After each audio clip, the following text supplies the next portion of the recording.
Hello everyone and welcome to Institute for Government. We've been spending the last 15 minutes forecasting whether this weather was good for turnout, bad for turnout or optimal for turnout. This actually was a massively oversubscribed event, which means if you're watching us on the live streaming and couldn't come, hello, hi, and we will be asking questions of people who haven't shown up yet. So hello live streamers. If you want to tweet a question, you can tweet it to @IFG Events, and my colleague Nicola will try to catch our chair's eye. But as you know, the Institute has been interested in behavioural economics and the use of behavioural insights in public policy from a long time ago when David Halpern was our research director, and he and Mike Halsworth, among others, wrote Mindspace.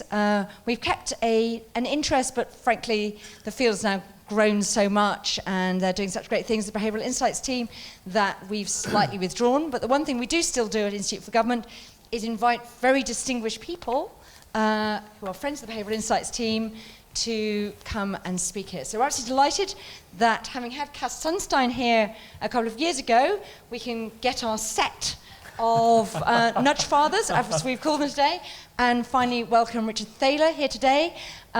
I'm not going to do any more introductions other than to say I'm also absolutely delighted that another friend of the Institute for Government, Evan Davis, who many of you know as former BBC economics editor and currently lead presenter of Newsnight, is going to chair the discussion today. So it's going to be a conversation between Evan and Richard, but there's going to be lots and lots of opportunities for you to inject your own questions. So without further ado, I'm going to hand over to Evan and Richard. Jill, thank you very much indeed. I was actually trying to think of the first time I ever encountered behavioural economics, and actually I was studying at Kennedy School of Government in the 80s, the late 80s, and Richard Zeckhauser was there. There was Thomas Schelling, Nobel Prize-winning economist, or became one, and Schelling was writing about how people wouldn't sit in the front row at lectures. So actually it obviously all seems wrong, basically, because you are sitting in the front row. At that time I was doing lots of courses at the Harvard Economics Department and some courses at the Kennedy School of Government, and it was behavioural economics didn't get any mention in the economics department, but it was picking up interest at the Kennedy School of Government. And when I remember listening to some of the reflections about cognitive biases and stuff, I thought, wow, this completely undermines every premise of everything we're learning in economics, and then promptly forgot about it for 20 years, till just before really the financial crash, when we started I think thinking about issues around financial literacy, and then post-crash, as we scratched our heads as to why we hadn't seen it coming, behavioural economics was one of those things a lot of us reached out for, picked up the books and started looking at. Now, Professor Thaler has done, I think it's fair to say, a lot to mechanise the subject, from interesting insights, which it's long been, to kind of testable and interesting policy prescriptions. His new book, I would waive a copy, but I have it on my Kindle, so I can't. His new book is called Misbehaving, The Making of Behavioural Economics. It is a kind of history of the subject and its evolution and its subversive ways. And if you are tweeting, and if you put hashtag misbehaving, we'll use that, and it's actually one that will probably introduce us to a whole new audience and get lots of interest in the subject. A fair warning, there is a series of romance novels called Misbehaving, which have much better covers than that. We're calling it Misbehaving. Professor Thaler is Professor of Behavioural Science and Economics at the University of Chicago, Booth School of Business. He's best known, I think, here for co-authoring the book Nudge, but as a sort of sign really of the evolution of the subject, he's actually president of the American Economic Association this year, which I think would have been unthinkable 20 years ago. Well, you would have been too young 20 years ago, but it was unthinkable that behavioural economics would have delivered one. So we'll chat, we'll then take some questions from the floor. I'm going to assume a passing familiarity with the subject, so we won't go over all the absolute basics, but if you're I'm not talking about getting too heavy, but I mean, look, if there's anything you don't understand, sort of look really puzzled, and we'll try and explain. I just want to start, what comes out of it, what comes out of the book to me, Richard, is there are really two things in all the chapters and the stories you're telling. There are two phases. The first is you think of some interesting wheeze, which is a sort of creative process. So we're trying to sell loft insulation. It's turning out to be very difficult. People don't buy it. Someone has to come up with an idea, like why don't we package loft insulation with loft clearance and tidying, because we think the obstacle to people installing insulation is their loft is full and they don't want to get the stuff out. So that's the inspiration phase. And then the second thing you tend to do is test. You test whether that inspiration is going to work and make people change their behavior. And there's a lot about testing, and the behavioural insights team tests everything ad nauseam. Just tell us how you improve the rate of those inspirations. Where do those ideas come from? Who says sell loft insulation by trying to package it up with loft clearance? Well, I think I actually don't know who came up with that idea. That was just an example. But if we go back, and this book goes back to the beginning, I just started with a list of behavior my economist colleagues thought was weird. So one of my professors was a wine collector, and he had wines that he had owned for many years, and he wouldn't sell. Let's update the prices. So let's say he had bought a bottle 30 years ago for £10 and it's now worth $2.50. And he would never dream of paying £250 for a bottle of wine, but he would drink one on occasion. But he wouldn't sell it either. And of course, economic theory says that's silly. If you're not willing to buy it, you shouldn't be willing to drink it, because the cost of drinking it is what you could fetch if you sold it. The fact that we have self-control problems was of interest to me. Of course, I had self-control problems. And I noticed others did as well.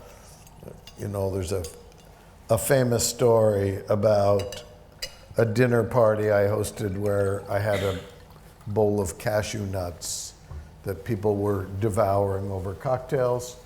And I removed the bowl and hid it in the kitchen, and came back, and this was a bunch of economics graduate students, so we immediately started analyzing it, proving once again you don't want too many economists at a dinner party. And of course the analysis was, A, we were happy that those nuts were out of view, and B, that we were not allowed to be happy because we were economists and we knew that more choices had to make us happier. And so I started making a list on my blackboard of weird stuff people do, and but you've got to get from those really interesting, at that point, they're like quirky observations. Right. It's then gone through prospect theory, and it's won Nobel Prizes, and it's gone on to being a bigger subject. And somebody said, we can use this, you above all, we can use this to do things that will improve outcomes. And there are some famous examples in this country, bigger than all the others combined, is pension enrollment, auto enrollment. And so we can, but it's I'm just wondering, is there any way in which you can, is it just kind of like arbitrary, we just kind of like hope, let's try this, or shall we try that, or is there some kind of way in which systematic science to how you come up with good ideas, like auto enrollment in pension schemes? Well, I think that the beginning phase was just identify the quirks. Yeah, identify the quirks or the systematic, the behavior patterns. quirks is a bit pejorative. Yeah, no, not me. And I mean, related to that, I try to avoid in this book using the word irrational, because I think it raises all kinds of unnecessary debates. So let's call them misbehavior, to coin a word. And it's misbehavior only from the view of an economist. So no one would think it's stupid to remove a bowl of cashews if you want to keep your appetite for dinner, or to not have any cigarettes around if you're trying to quit smoking. But to an economist, those are weird. So the making a list was important. And, you know, the idea of auto enrollment, you know, was an idea I floated in a paper in 2004. And for the longest time, you talk about testing. Testing requires someone to try it. And there was a long period where no one would try it. And it seems now like an obvious idea. Well, make it easy and then people will do it. But, you know, in economics, there's a huge financial incentive to save for retirement in a tax-free account. So if people are smart, they'll do that, and you don't have to make it easy. They're always doing exactly what they should do. And once you grant that that's not the case, or at least they're not behaving the way economists think they are, then the doors start opening. Yeah. Well, let's go on to the issue of testing, because I mean, again, it's one of the things the nudge unit, the behavioural insights team here do. Do you think we'll ever reach a point where we should just say, look, we kind of know the kinds of things that work from the ones that don't, rather than everybody who comes up with a good idea, just do it? You know, it's a way to redraft the letter to claim tax back, or. Well, I think there are. Everything needs testing. Well, I think there are many situations where we can be pretty confident that something's going to work. So, you know, Adair Turner was pretty sure automatic enrollment was going to work for Nest. And there was lots of evidence to support that. Still, many people refused to believe it. And there were predictions that only half the people would join. There was a big move to spend a lot of money encouraging people to join. I think now I can confidently say that if you automatically enroll people into a pension plan, nearly everyone will join, and that you better be careful with what rate you start them at, because they're likely to stick with it. And in the US, the big problem we have is we automatically enroll them at a rate that was chosen completely arbitrarily. I mean, it's actually a story worth telling. When I was pushing this idea, and some companies were thinking of trying it, I had a friend who worked in the Treasury Department in the Clinton administration, and I told him many companies are reluctant to do this because they're not sure it's legal, because they're taking some action on behalf of an employee without getting their written permission. So is there something you could do to clarify this? And he said, yeah, we can get a letter written. So he drafted a letter, and the way such letters have to be written in the US is you give an example. So there was an example. Suppose some company automatically enrolls people in a pension plan at a 3% saving rate, blah, blah, blah. Now, about 90% of American companies that use automatic enrollment start people at 3%. And I've talked to a room of 500 plan sponsors, companies that have pension plans, and asked, how many of you use 3%? 80% of the hands go up. I say, you know why? And it was that letter. So, you know, we created something called Save More Tomorrow as the solution to that problem, which is a plan where people choose to enroll in a scheme where their The rate goes up. their contributions escalates. go up regularly. And I think at some point we may see that with Nest as if the initial rate is too low. So yes, there are some things we've done often enough that we can be very confident.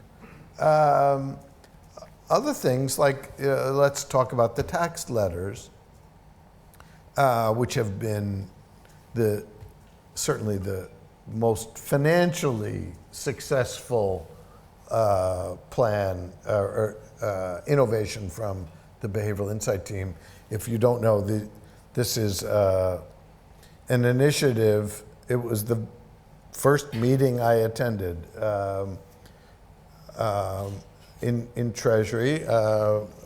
Michael Halsworth is here. He was at that meeting, and it was an attempt to get people who owed money to pay more quickly. And a sentence was added to those letters. And the sentence that's now the winning sentence is something along the lines that nearly everyone in Exeter pays their taxes on time, and you are in the minority of those who don't. And here's how you pay. And that speeds up the rate at which people pay and costs nothing. Now, is that the best sentence? I have no idea. It works. The team is now running trials in Guatemala. And that's a different environment. If suppose we take on a bigger challenge, one I've been thinking about a lot recently and would love to work on, is how could we get the citizens of Greece to think that you're not an idiot if you pay your taxes? It's clear that we can't use the line 90%, right? And if we remind them that, you know, only a few suckers pay their taxes on time, that's going to backfire. It's going to go the other way, isn't it? Right. So, you know, I think there are lots of problems. I mean, and many of them we're going to have to start from scratch. The ones that we've been working on for a long time, we have more confidence, but we could always improve. Has it worried you that a lot of the effects, actually just reading the Behavioural Insights team annual report out yesterday, a lot of the effects are really quite marginal, aren't they? So there's one in there which I think is about getting benefit claimants into jobs. The off-flow rate, they quote, 56.8% up to 58.5%. And then you look at the overall financial return. This is not doing down the Behavioural Insights team. They're quoting £300 million of savings over 5 years. Okay, so that's 300 million in 1 year would be 0.05% of government spending. Over 5 years, you're down to 0.01% of government spending. Now, look, there's no doubt a team of 50 people who can generate, if you could monetize 300 million of revenue, you'd be pretty happy. And so let's remember, this was a team of 10 for most of this So there's no period. doubt it's a successful enterprise. Yeah. And there's no doubt it is, you know, it has succeeded in its terms. Here's a question. Why are we talking about it? Why are books about it selling? Why are other governments copying it when you're talking about something that, you know, normally we wouldn't get out of bed for £300 million of government spending? You know, how many here would get out of bed for 300 million? Let's take a vote. You know, I think it can be, you know, a famous US senator once said, $1 billion here, $1 billion there, pretty soon it adds up to real money. And, you know, 2 or 3% effect sizes can sound small. But the difference between 8% unemployment and 6% unemployment is huge. And if we can speed the rate at which we get from 8 to 6 to 5, then that will be enormous. If we can increase the rate at which people are saving for retirement from 3% to 6%, that will be the difference between a very uncomfortable retirement and one that's comfortable. Yeah. So I think we shouldn't be worried by the apparent. These are hard problems, and most of the interventions are nearly costless. So that's the point, I guess. Yeah, that is the point. I mean, if So we're putting something in a letter costs nothing, and if you get a few quid out of it, then it's right. Which is why the behavioural insight team is worth 20 times what we've spent on it. I mean, which, in your view, are the Blockbuster behavioural insight policies? I'm going to give you one you're not allowed to quote. You're not allowed to quote auto-enrollment, because we've done that one. We all know about it, and it is, by all evidence, huge. Are there any others that you consider to be kind of in the hundreds of millions on their own? Kind of social value? I think potentially the work at the job centers that you referred to, it has that potential. I mean, and we have millions of people who are unemployed. And again, if we think outside of Britain, there are countries in Europe with 20 and 30% unemployment. So if we can make progress on that, and this is, you have to remember, these are very new projects. The work on the job centers is 2 or 3 years old. Michael, do you know? Is it about that, right? This is in the infancy of an initiative. And, economics as a discipline, let's go back to Adam Smith, right? So we're just getting started. And think about what are the biggest problems facing the world. World peace, I'm not ready to say I have anything to say about, but let's talk about climate change, health. Those are behavioral problems. And we're not going to make any progress on either unless we realize they're behavioral problems. Now, standard economics can help. It's clear we're not going to make progress on climate change until we tax pollutants properly, and that's the first step. But and that's standard economic theory, but you can accentuate the effect of economic incentives by making them more salient. And you can accentuate them. My mantra whenever I'm with the behavioral insight team is, if you want people to do something, make it easy.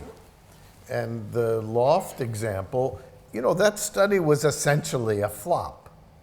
And it was a flop because although the idea of combining the loft clearance with the special deal on the insulation was brilliant, nevertheless, hardly anybody seems to want to put insulation in their attic. So the sample sizes are very small.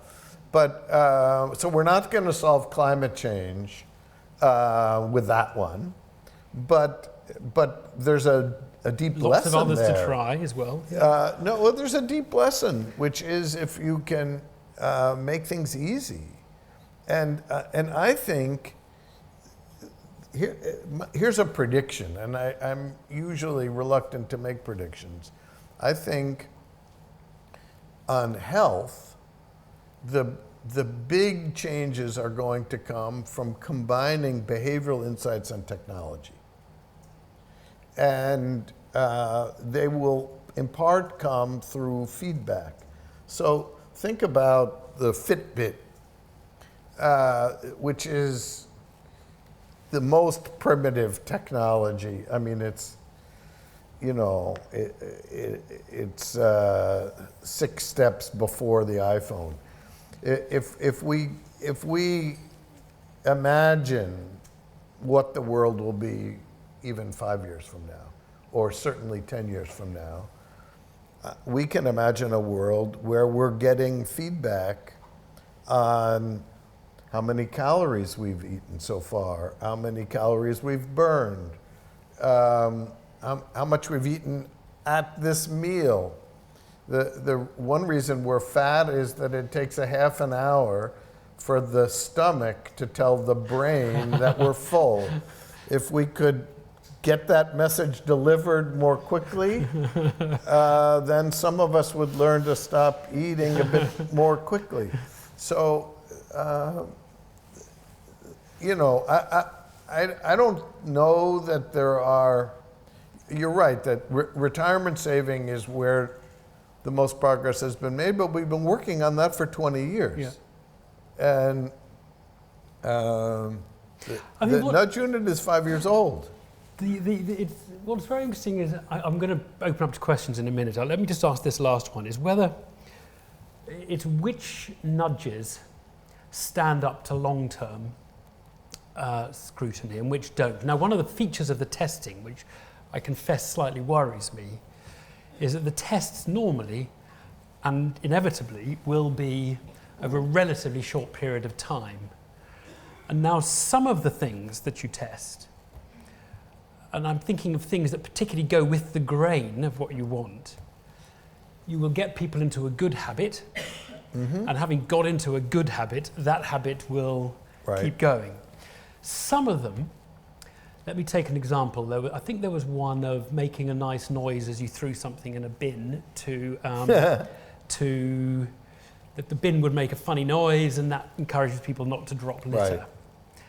And the question is whether, you know, you'll test that, and of course it'll appear to be very successful because the first 100 times it's funny when you hear the noise. On the 28,000th time it may not be as funny, and I'm just wondering whether I get the question. We can get, yeah. So two things. So yeah, there's a clever video of a trash bin that made a sound that sounded like you were dropping something down a very long tube, and it was quite amusing. But people might, it's completely impractical. But there's a much more general principle there, so let's make it my second nudge principle after make it easy, which is make it fun. Now, make it fun we can use everywhere. So I wrote a short piece in the New York Times about make it fun, and someone in a Los Angeles office building decided to take me up on this, and he talked to me a bit about it and created a stairwell that was more fun. And what did he do? He put an iPod in there and offered people the chance to nominate 2 of their favorite songs, and put blackboards where people could write funny things. And at least for the first few months, which is as long as the data he tracked, usage, it was steadily going up.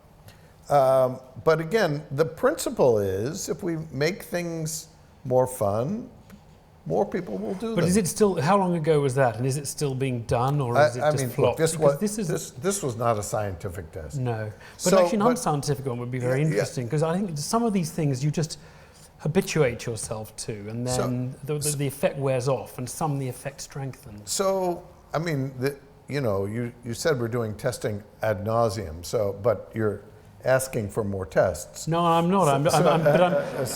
So I think there's a study by George Lowenstein and his colleagues that's relevant for this, that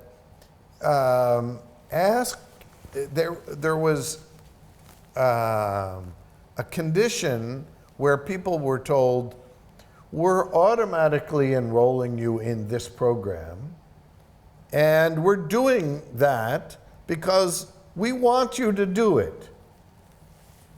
And now, please choose whether you want to. So it's completely blatant. I mean, the dumbest criticism of these initiatives was contained in an infamous report from the House of Lords that claimed, A, there was no evidence to support these things, whereas we're testing ad nauseum, and B, that none of this would work if it was made transparent, whereas in fact, virtually everything we do is right in your face. Yeah. So, and now this experiment I'm describing is banging your head on it. By the way, we're automatically enrolling you because we want you to do this. And you might think people are going to say, well, the hell with you, I'm not going to join. But in fact, if you tell people, look, the CFO in our company thinks that it's probably a good idea for you to save for retirement, and he has created a fund for you to invest in that he thinks is, if you don't have a better idea, you might invest in that fund. Most people are happy to have that advice because they have no clue how to do it themselves. But the distinction, a really important distinction, is with the grain and against the grain, isn't it? Because the things, and maybe this is why the loft insulation didn't work, it's that it's just a big hassle having someone, even not you having to clear out your loft, even having the guys come in and put a ladder up and get the dirty boxes out of the loft gives you a kind of So I'm not headache. sure what you mean by against Well, the I grain. do you not recognize that distinction? There are things that people kind of see themselves benefiting from personally, and things that they don't. And it's easier if it's sort of with them as opposed to against them, for their benefit rather than for your benefit. No, look, I think I can help anyone quit smoking if they want to quit smoking. If they don't, it's hopeless. Yeah. So if we want to limit ourselves to things that people want to do, I think we have a big domain. Somebody who's 100 pounds overweight knows they're overweight and has been on 12 diets, and they've all failed. And if you could help them, they would want to do that. Somebody who owes 10,000 pounds on their taxes would prefer not to. I mean, it's not that, they're going to think it's a fuzzy boundary between with the grain and against the grain. But they would rather pay 10,000 now than 15,000 later when the penalties start mounting. And even if we're talking about Greece, the problem there is the rich don't pay, and the rich are going to suffer, maybe even disproportionately, if the economy tanks. And I think you can. I will end this little speech with the following. There's lots of evidence that people are what we call conditional cooperators.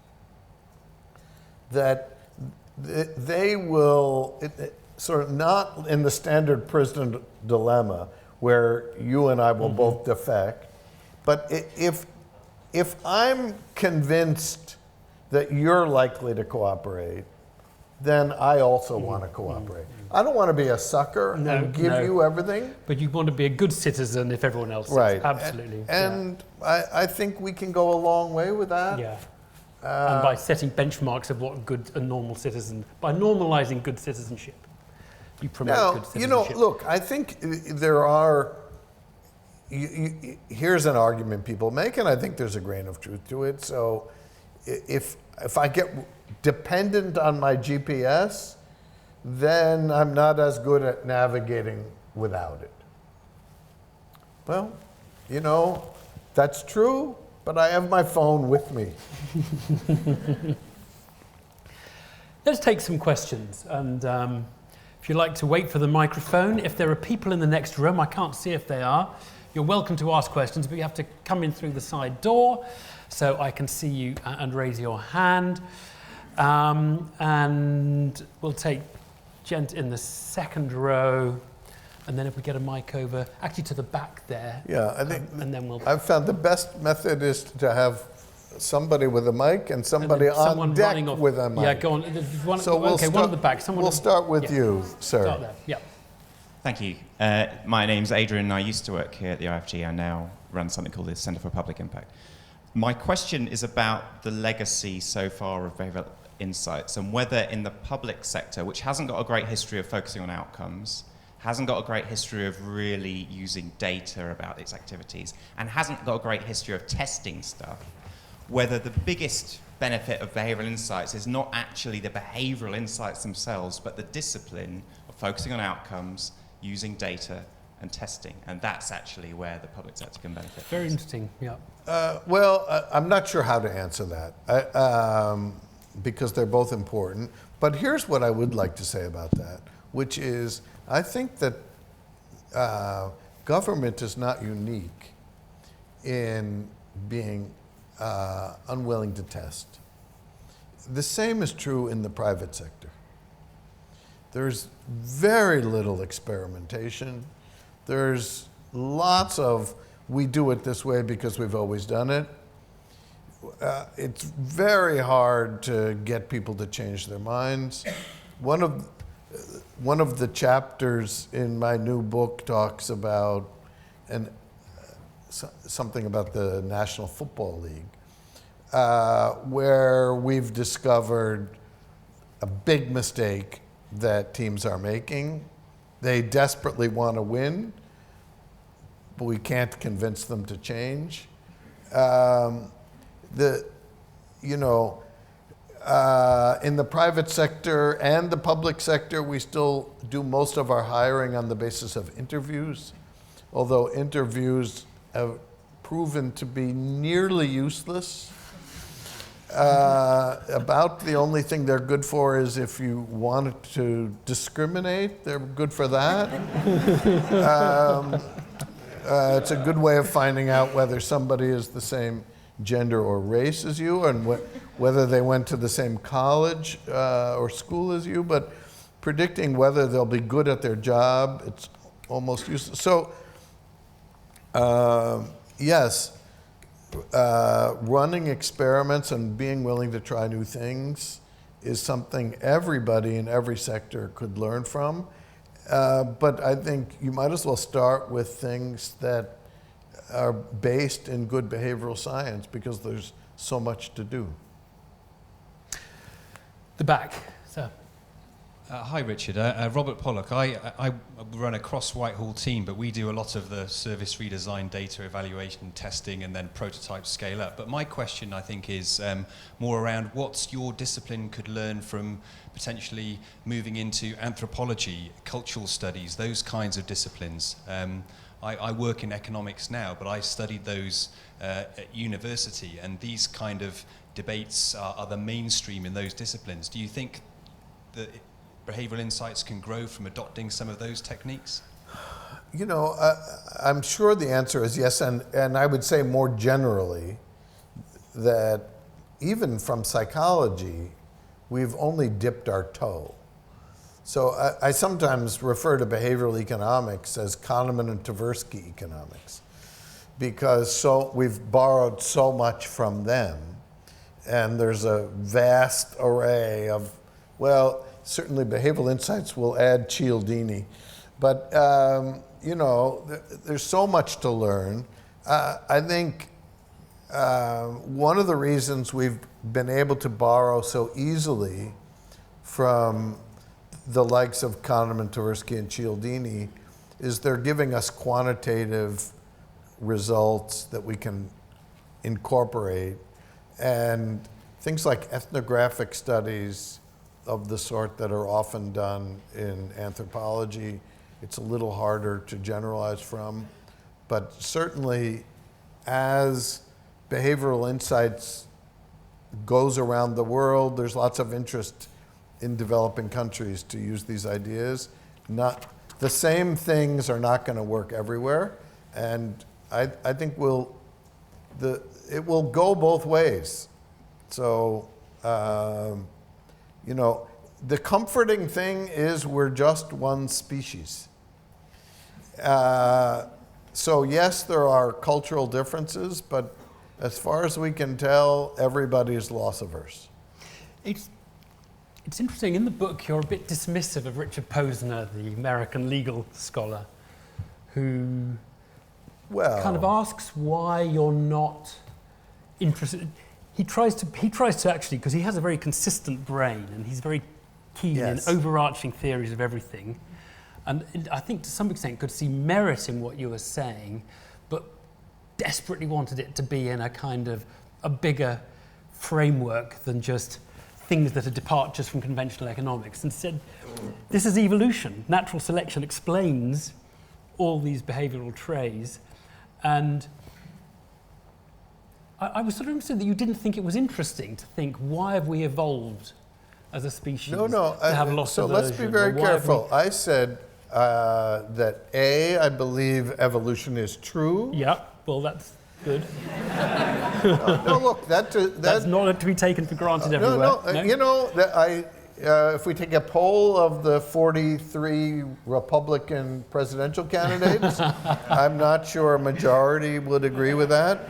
So I said I think it's true but not helpful. And the reason I think it's not helpful is that we can't go back to the savannah and see what happened. So yes, I think that we as a society are getting fat because for thousands of years it was a good strategy to eat as much as you can at every opportunity. But that doesn't help me tell people how to get thin. Now, interestingly, I mean, the story I tell about Richard Posner was a story that took place in 1998. I got an email from his research assistant today, working on his latest book, meaning the book he'll publish this year. That's jealousy. It's a book about patent law and asking whether behavioral economics has useful things to add. Also, since that time of that seminar I described, he's fallen in love with Keynes and wrote an entire book about Keynes. Why did he fall in love with Keynes? I think he read Keynes. Which no one does anymore. So I think if you read Keynes, you will fall in love with it too. Posner has changed his... he's come around to your way of thinking, not the... Look, I've got lots more questions. I'm going to take Gent over here, and then we'll take Richard Layard at the back, Lord Layard at the back. Hi, good evening. I'm Adam Sharples, former civil servant. You mentioned the job centres as one area where you thought there was a lot of potential for applying behavioural economics. I wondered if you could say a bit more about what advice you would give governments trying to help unemployed people get back into work, and whether you've seen any particular initiatives around the world that we ought to be learning from. Well, so I should say I'm, unlike maybe many of you, I've not read the report that was issued yesterday and have been busier than I normally am on my visits over here. So I'm not completely up to date on that study, but some of the initial efforts were fairly basic things like getting people to think about what they're going to do next week rather than reporting what they did last week. I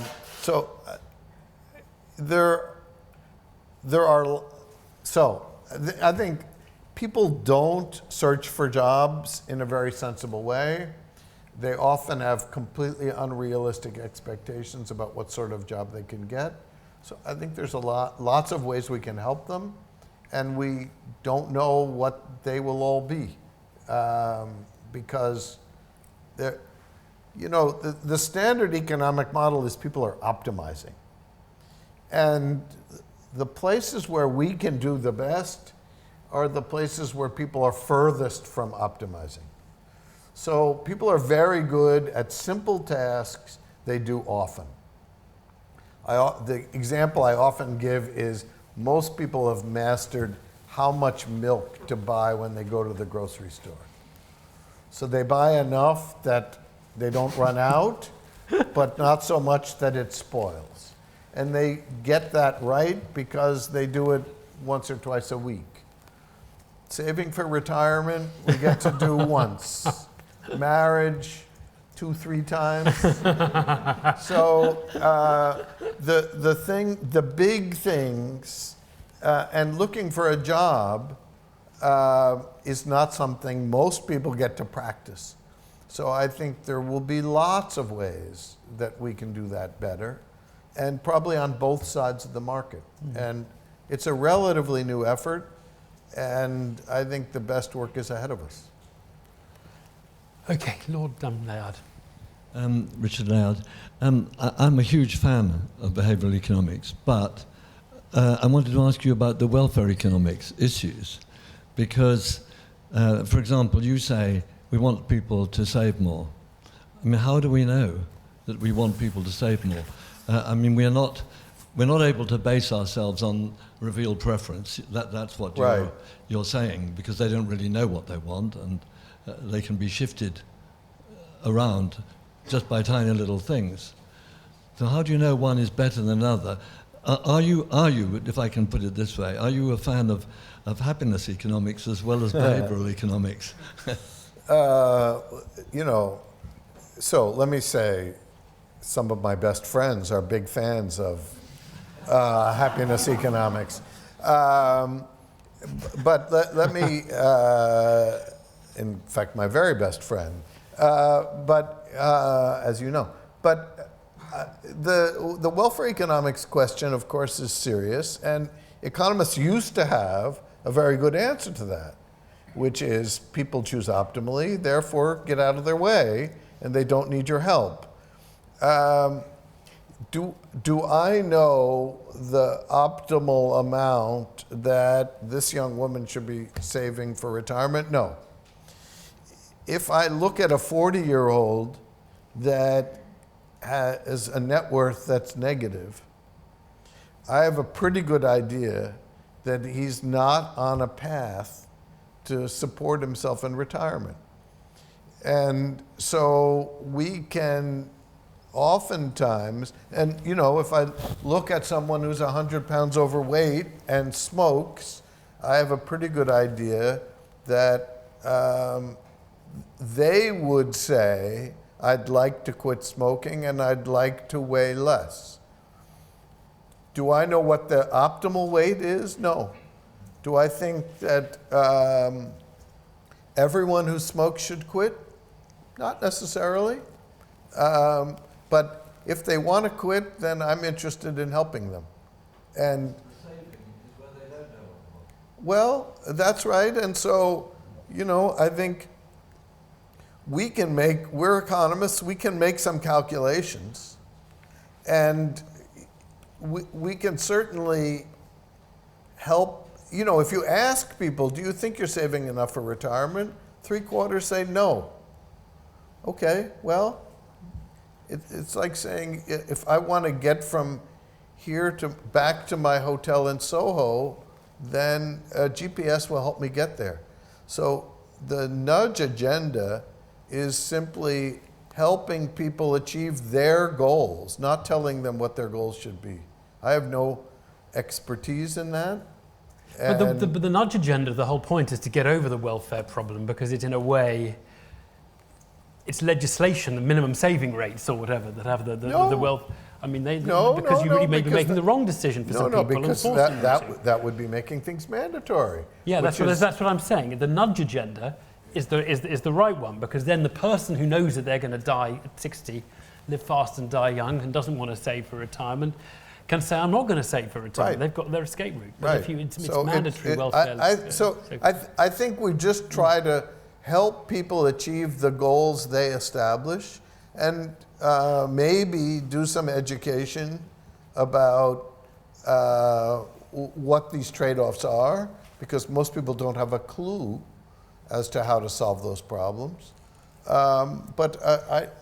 And you know, if well-being research can help us, you know, if people are most miserable when they're commuting, we can communicate that to people, and maybe help them arrange their lives better. But you know, I think that research is also quite young and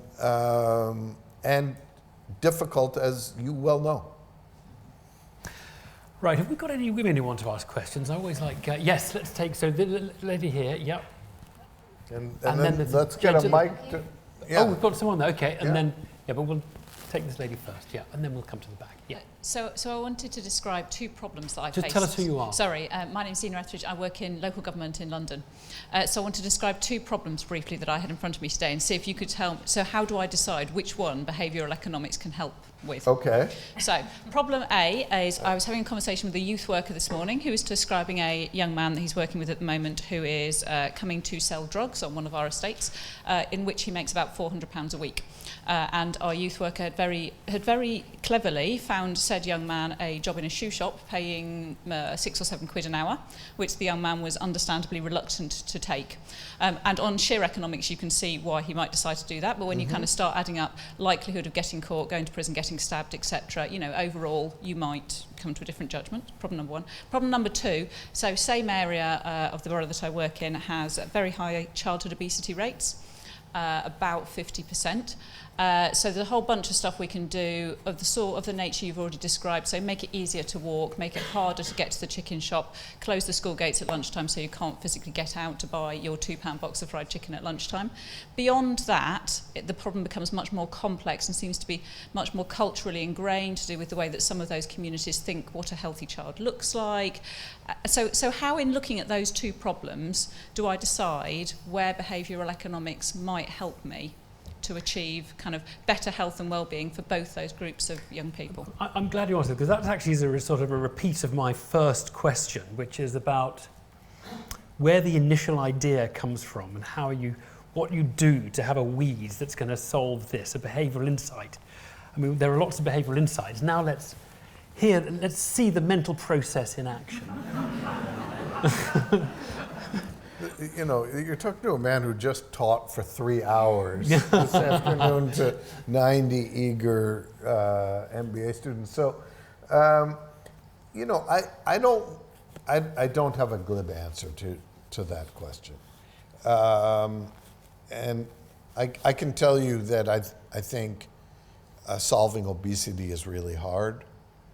The reason why our biggest victory has been in pension saving is because the solution is so easy. It's a one-click solution, or it's actually a zero-click solution. We just change the choice architecture, and if people do nothing, good things happen. There's no equivalent for obesity. At least, if you know of one, let me know, because I could certainly stand to lose a few pounds. Now, you know, do we know a few things? Yes. You know, smaller plates help. Giving people tasty things that are not ridiculously caloric helps. But we're back to small effect sizes. Yep. We can make a little progress, but there's no silver bullet.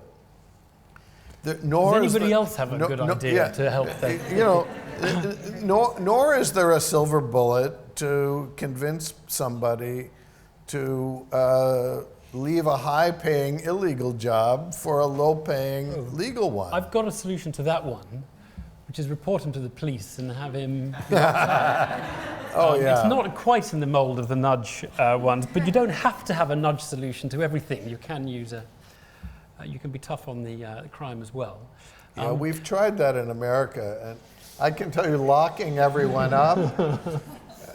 The first time I appeared on Newsnight was shortly after I came here, and I thought I was supposed to be there to talk about nudge, and I ended up being in a conversation about what to do about knife crime. And I was threatening my friend Rohan Silva that I was going to say, well, we've solved that in America by giving everyone a gun. So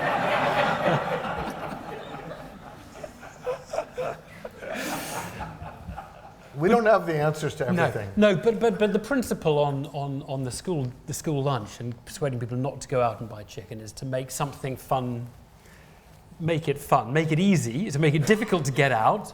Tell people they can go out, but they have to fill in a form, 3 pages, giving a reason, then they won't want to, and give them a reason to stay, and make a meal of the meal. So make a performance. If you made lunchtime more fun and they were playing games, more people would stay. And if you made the healthy food tastier, more people would eat it. Now, but I don't mean to sound glib, because doing either of those things is not easy, and but those are the directions to try.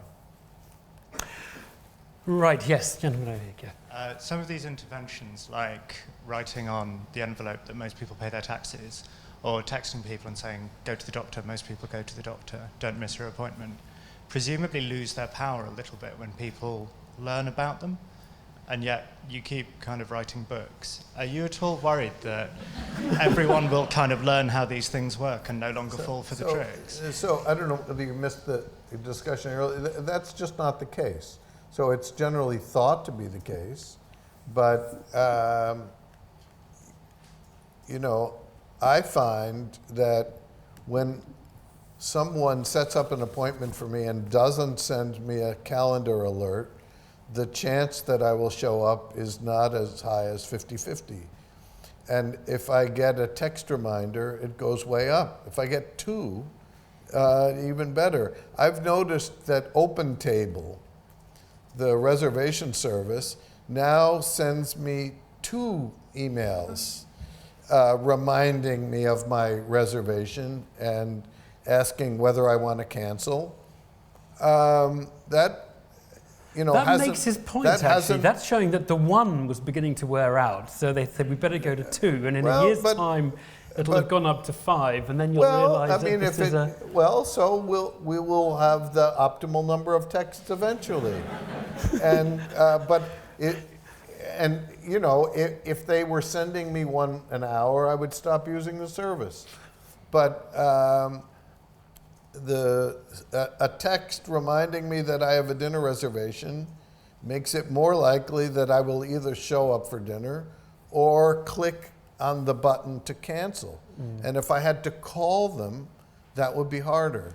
So I think the idea that these things are going to wear off is a claim with no empirical evidence. And lots of evidence. But is there empirical evidence that they don't wear off? I mean, this is the interesting question for me. There are lots of things that we've done that have long-term subtle effects, like making people wear seatbelts. I know it wasn't a nudge policy; it was legislation, but making people wear seatbelts has demonstrably made them drive more dangerously, and demonstrably a better way to get them to drive safely is to make it more dangerous, not less dangerous to drive. And that is not an effect that any 12-month study of seatbelt behavior, we still save lives, by the way, with seatbelts. I'm not against seatbelt legislation. And you're not ready to advocate the dagger from the steering wheel. I'm not advocating the dagger. Yeah, okay. But these kinds of effects are not picked up by these short-term 12-month studies. You do a follow-up of 18 months. You're not going to pick those things up. And we just don't really know what the long-term wear-out depreciation of these ideas is. For how long have been people carrying calendars and making themselves and having reminders? That's been around a long time. It still works. Yeah. So we're absent-minded. So reminders will continue to work. Yes, they can come too often. Some don't. Yeah. Well, then, putting your watch fast in order not to be late for meetings. Right. That's stupid. Doesn't work. It works for the first week, and then you realise that your watch is fast, and they'll get there 5 minutes late by my watch. So that's a bad nudge that probably wouldn't have worked in the initial trial, and certainly will wear off. Yeah. We need a watch that where it's fast in a stochastic way. Which, there is no reason why you can't have your iPhone programmed to be fast in a way that's unpredictable. So if people get over things and they stop working, then we'll have to think of something else. But as we said earlier, there are lots where they don't. But that's a reason for writing more books, not less. But don't worry, I'm not writing any more books. I'm done. My colleague, Cass Sunstein, will have another one out next month, so not to worry. And so will Richard Posner. But, I'm a once-a-decade kind of guy, and the clock is running out. Okay, we're going to take the guy at the very, very back who's had his hand up very loud, and then we'll take the lady 3 down the row. Yeah. Hi, Kanishka Narayan, Cabinet Office. It's worth reflecting on kind of what's made bits of economics move beyond the fringe, certainly within kind of policy making. And I think in part it's about the unit of the question that it addresses. Macroeconomics questions of kind of institutional design, central bank independence, monetary unions, those have often kind of won out compared to very rigorous debates in microeconomics. Do you think behavioral economics, or certainly in its application, is sort of constrained in the unit which it looks at to kind of transactional, individual level incentive design? Or are there questions of institutional design that you think behavioral economics can speak to as well? Well, I hope so. So the book ends with a hope that the next generation of behavioral economists turn their attention to macro, where there's not been very much work. I think I have a speculation as to why it hasn't happened. And so the biggest success in behavioral economics has been in finance, which was completely unanticipated. And the reason why it's been the biggest success is that there was lots of data, and it was very easy to prove that things were not working the way they were supposed to. Now, in macro, we have very little data because crises don't come along very often. And almost nothing can happen that some economist isn't willing to say is exactly what the theory predicted, even the Great Depression. So rhetorically, it's been harder to win that battle, but I think at this stage, people are ready for behavioral macroeconomics, and there's only been one so far, and it was Keynes, and I think we're ready. Every 80 years or so, we ought to have another one. I'm going to just pick an argument with you here, because I think this is a very interesting point on macro. Is that the book, you attack, if you like, some of the more rationalistic models in economics. If you go back on macro to the 60s, the big story was a behavioural insight, and that insight came from the monetarists and the anti-Keynes brigade. So in the 60s, Keynesian orthodoxy, which was incidentally nothing to do with Keynes, was that you could crank up the inflation a little bit, and then you'd get bigger output and lower unemployment, because there was a Phillips curve and a trade-off. So we can go from 2% to 4% inflation, and then we'll have lower unemployment and higher output. Yeah. And it was a behavioural insight of, if you like, the more free market right, you might say, was actually no. You'll get a higher output for the first 5 years, and then the effect wears off. Like it wears off if we send you one reminder for your appointment. What happens is then everybody says, oh, well, 4% inflation is part of the norm. I'm going to act as though 4% is zero and charge 6% wages, and you're back to where you started, but you're now at 4% inflation as a benchmark instead of at zero. And it was a behavioural insight that actually brought down the Keynesian Why in monolith the world in the 60s. are you calling that a behavioural insight? But that was a theoretical conjecture. But it was a correct one. And it was about how humans behave, which is they lock in, they adapt, their expectations adapt. There's exactly zero empirical evidence I know of to support anyone behaving that way.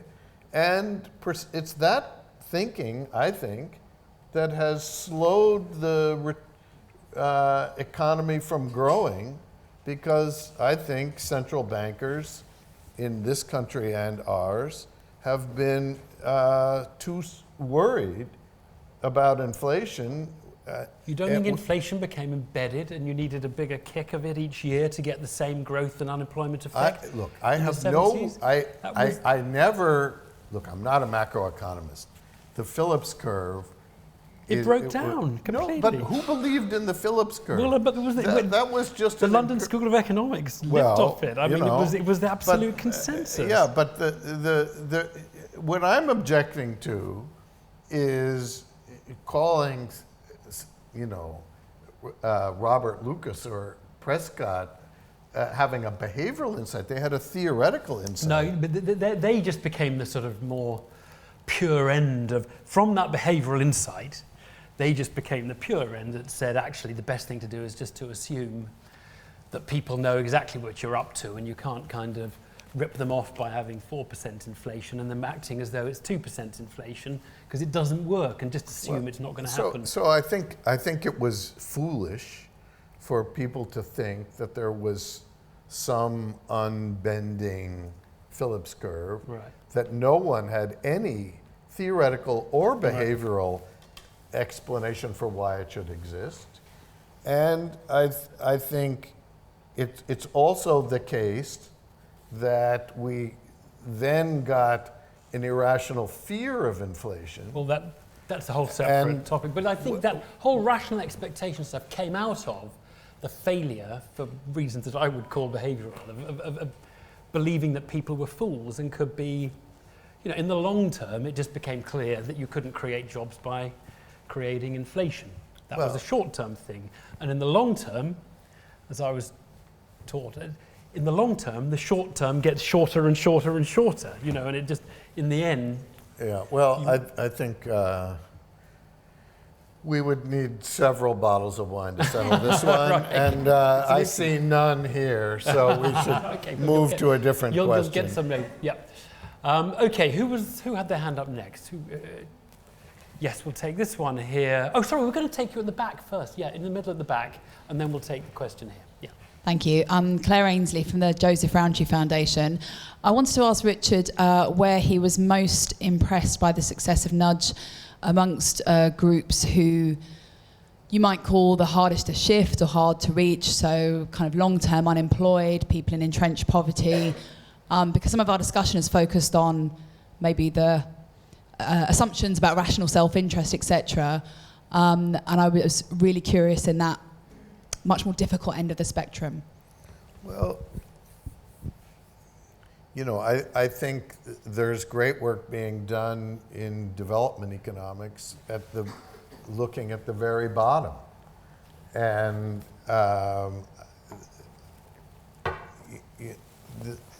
so I think there is potential to learn, and experimentation has been going on in that field for a long time, way long before the creation of the Behavioral Insight team.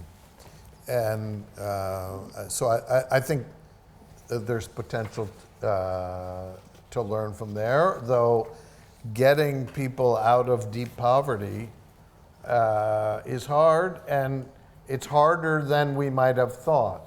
So I remember my friend and colleague Sendhil Mullainathan describing an experiment with great excitement, that there were some very poor fruit vendors who were borrowing, let's say, $2 at the beginning of each day and paying back $2.50 to buy their inventory, and they were spending a quarter of their income on interest. And so there was let's just give them the $2, get them out of debt, and see what happens. That didn't work. 6 months later, they were back in debt. So easy solutions, it would be great. If that had worked, great. We're going to have to work harder. But I think that there's lots of potential there because, and this may sound callous, but because these countries are so poor, the experiments are very cheap, and there's progress we can make at very low cost. So I'm optimistic about that domain, but it's not that I have one thing that I would point to. But crucial question here, because it might have been implicit in the question that people at the lower end of the income spectrum, or people in poverty, or people with lower levels of education, or in poorer countries, are more subject to the kind of cognitive biases, quirks, irrationalities, whatever word you want to give them, than people who have Ivy League degrees. But I don't think that's true, is it? That's the things not you what write about are absolutely that's not what I common was to human saying. beings. No, I know. I'm just saying that. And in fact, I saw David come in. So David, correct me if I'm wrong. I believe that the tax letter studies worked best among the people who owed the most, who were the richest.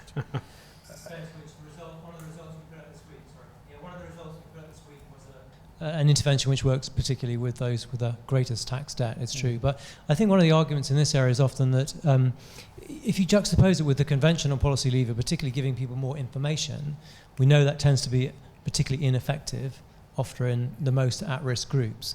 In contrast to some kinds of nudge-type approaches, which, if you like, are more automatic, seem to work pretty well. I mean, a current example of this would be cigarette smoking. We know a lot of information campaigns generally work most rapidly in the middle class and so on.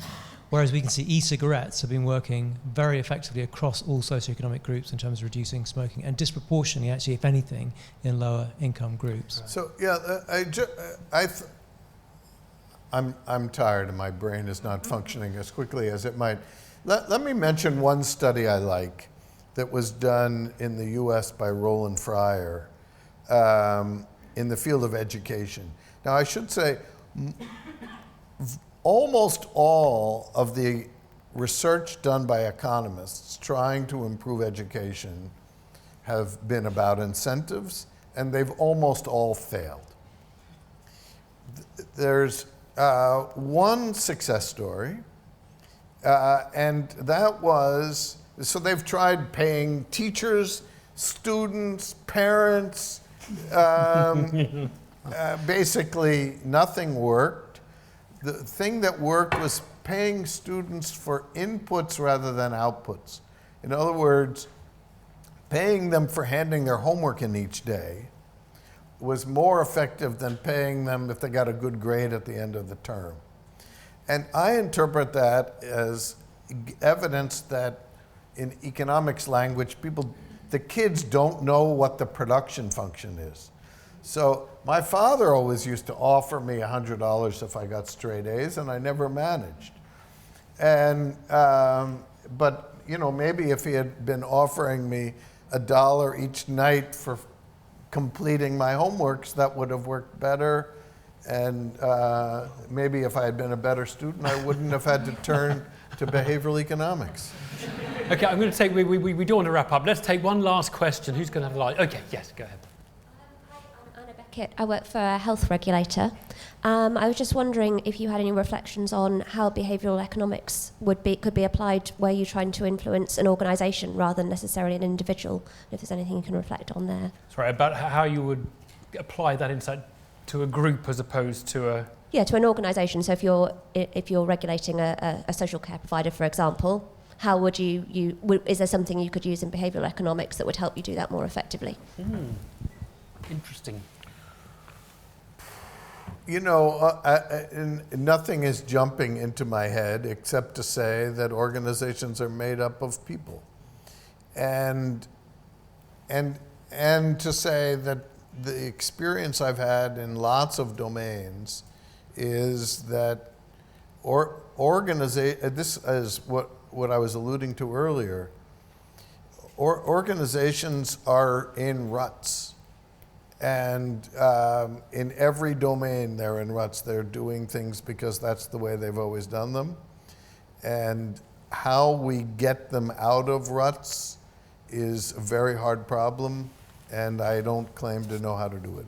I wish I did. We do it by rearranging brass plates every time a new government comes in. Wait a minute. And it gets a new impetus. Brass plates. Is that what you do at the BBC as well? Absolutely.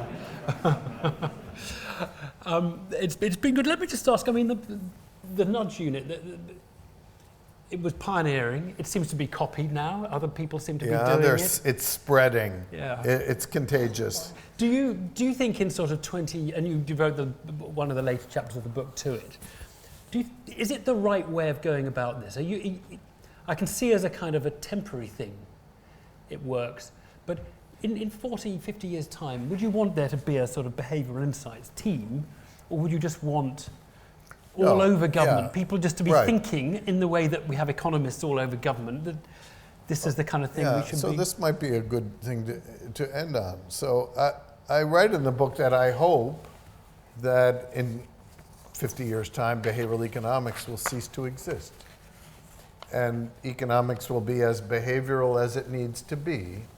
And I don't think that the right way to run organizations is to have departments that are devoted to doing testing and behavioral science, because everyone should. And to some extent, that's already happening. Yeah. We have a meeting, I guess I've been too busy this year for us to do it, but we've been having a meeting once a year of all the mini nudge units that have popped up within government, and that's a step in that direction. You know, in the Obama administration, there was a very different model, which was Cass Sunstein was given a very important role as sort of the regulator in chief, but then many other people in the administration, Peter Orszag and several of the leaders of the Council of Economic Advisors, were either behavioral economists or so inclined, like Alan Kruger, and that you know, I don't want there to be a Council of Economic Advisors and a Council of Behavioral Economic Advisors. I would like the Council of Economic Advisors to be behaviorally informed. And I would like ministers and their to be behaviorally informed, and then we won't need part us of the anymore. fabric. Yeah. That's the way to go. Even news presenters. Yeah. Well, Britain is hosting, David will film me, September, what is it called? BX 2015. It's like the Geek Olympics. It's the Geek Olympics. Behavioural economists, behaviouralists from all over the world will be in London. Are you coming to that, Richard? Are you? I am. Excellent. I am. Excellent. I can't get enough. of this great weather. It's been great. Thank you very much. Richard is actually going to sign copies of the book. Doesn't work on Kindle, but if you want to buy a copy of the book, we have some outside. Richard will sign those. Grab them while stocks last.